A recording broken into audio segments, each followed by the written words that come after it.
Assalamualaikum warahmatullahi wabarakatuh. Jumpa lagi dengan channel Dr. Eri Rencono dalam acara Bincang Sehat, yang mana pada kesempatan ini kita akan membahas mengenai tahap penanganan demam di rumah.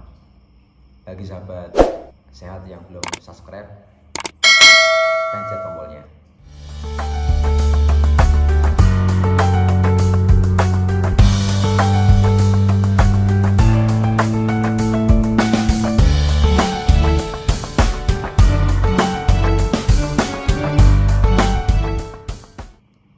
Sebelum kita masuk topik yang utama, yaitu penanganan demam di rumah, maka tentunya kita harus tahu dulu apa demam. Sebenarnya masalah demam ini sudah saya bahas di video sebelumnya, tapi pada kesempatan ini kami ulang sedikit supaya kita bisa memahami penanganan demam dengan benar. Karena pada dasarnya penanganan apapun itu tentunya sesuai dengan penyebabnya.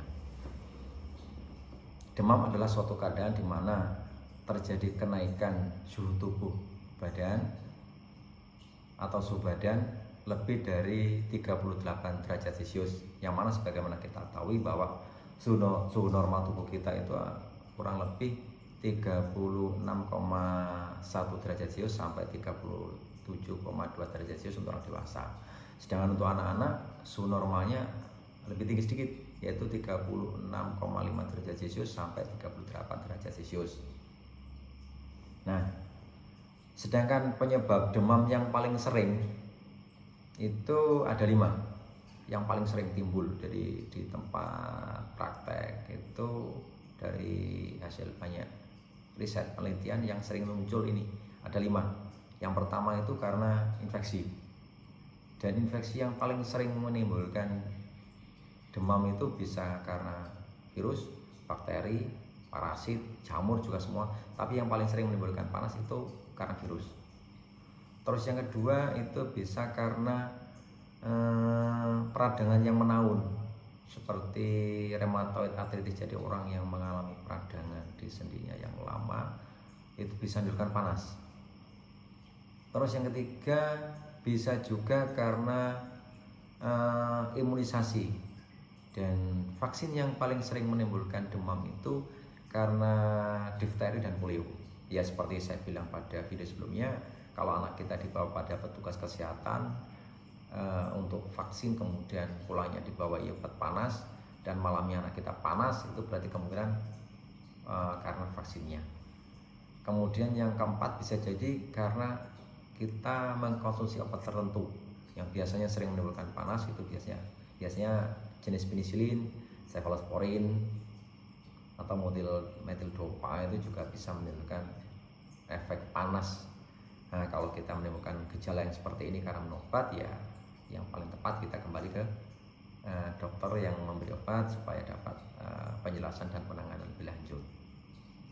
Atau mungkin kita dihindari untuk memberikan obat selanjutnya dengan obat jenis tersebut. Kemudian yang kelima itu karena kanker. Nah, dari penjelasan tersebut kan kita sudah memahami bahwa sebenarnya paling sering yang menimbulkan panas di tempat praktek itu karena infeksi virus. Dan kita sudah paham sebenarnya infeksi virus itu sifatnya bisa self limited, dia bisa sembuh sendiri, dibiarin aja sudah sembuh. Tapi tentunya tetap harus ada penanganan. Kalau kita biarkan aja panas ini, bukan malah sembuh, kita cuek aja, kita tetap beraktivitas seperti biasa, tetap kerja seperti biasa, ini akan menimbulkan banyak komplikasi, dan mungkin kondisi kita akan tambah parah. Yang sebenarnya kita hanya demam karena virus saja, bisa jadi nanti akan dapat infeksi tambahan, tambah bakteri umpamanya, mungkin kita malah dehidrasi umpamanya. Oke, itu penjelasan tentang apa itu demam, kemudian penyebabnya. Nah, pada topik ini kita akan membahas 3 hal yang berkaitan demam yang disebabkan oleh virus. Oke, yang pertama yang harus kita lakukan ya standar, 1, harus istirahat. Kenapa harus istirahat? Karena dengan istirahat diharapkan daya tahan tubuh kita akan meningkat, kondisi kita seperti tubuh kita akan menjadi lebih segar, sehingga bisa membunuh virus itu dengan sendirinya. Istirahat penting. Nah, istirahat itu tentunya kita juga harus makan yang cukup dan tidur yang cukup. Jangan kita istirahat tidak bekerja terus kita di rumah malah nonton TV, main HP, ya percuma gitu. Jadi kalau istirahat ya istirahat benar, tidur, makan yang cukup. Oke.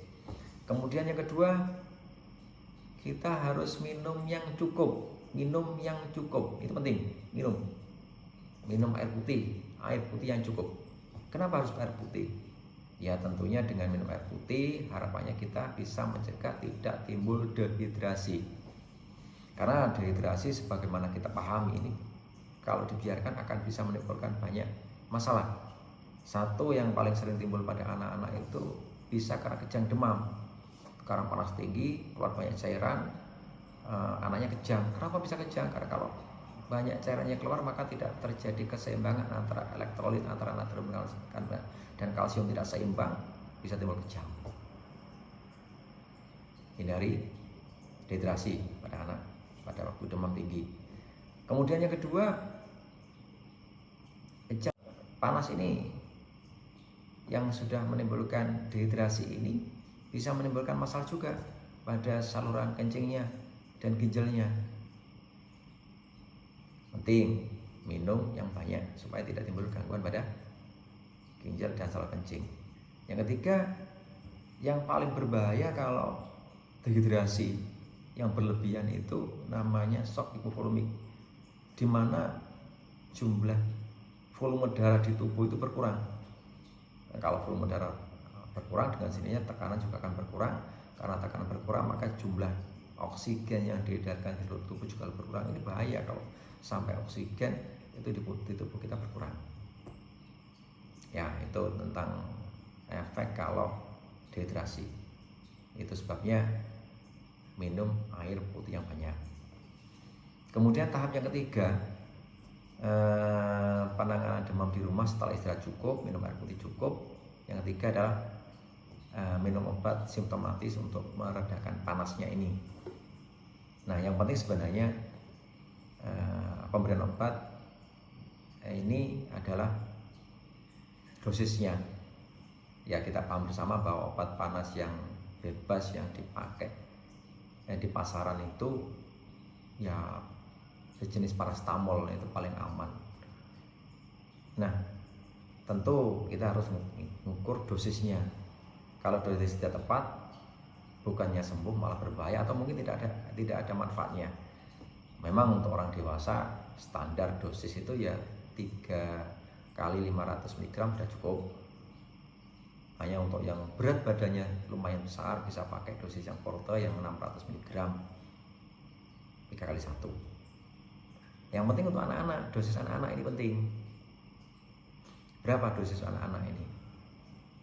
Standarnya dosis paracetamol untuk anak-anak itu antara 10 mg sampai 15 mg per kilogram berat badan.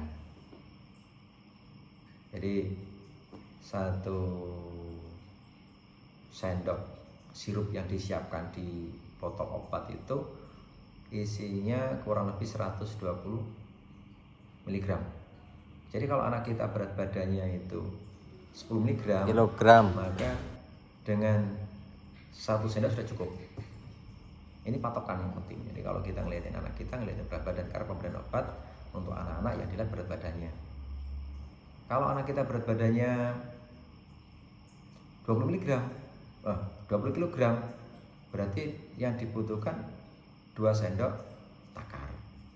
Kalau berat badannya 15, maka yang dibutuhkan kurang lebih 1,5 sendok.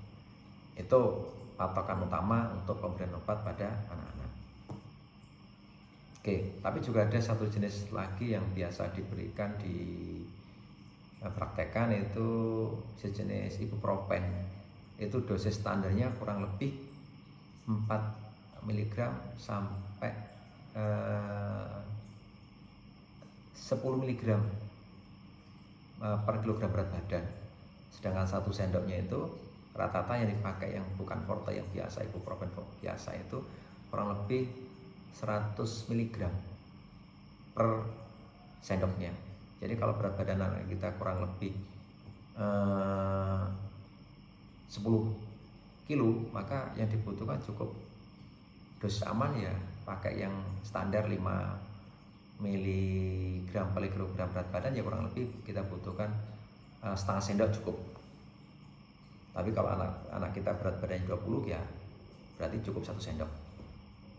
Oke, itu penjelasan tentang dosis. Penting kita harus memahami tentang dosis ini, karena kalau kita memberikan dosisnya salah, bukannya sembuh malah berbahaya. Setelah kita melakukan 3 tahap tersebut dan ternyata badan panas kita tidak turun setelah 2-3 hari, maka kemungkinan kita tidak mengalami infeksi virus.